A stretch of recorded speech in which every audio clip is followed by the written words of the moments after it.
Ja, danes smo prikazali zmogljivosti enot Slovenske vojske, ki so prvenstveno namenjene sicer nalogam, vojaškim nalogam, ne?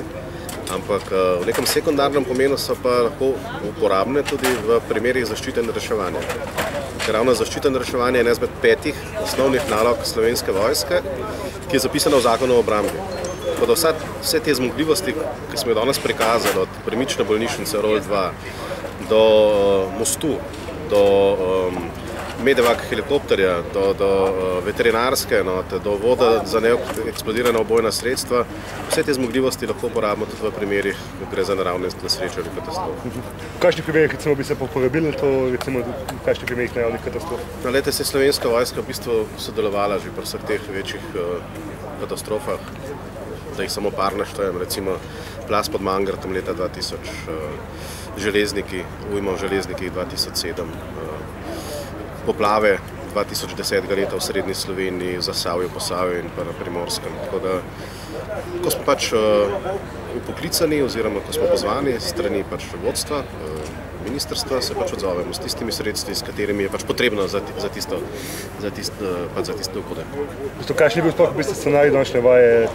No, scenarij današnje vaje pa potres. Naši kolegi iz Uprave Republike Slovenije za zaščito in reševanje celo letošnje leto preigravajo pač potres,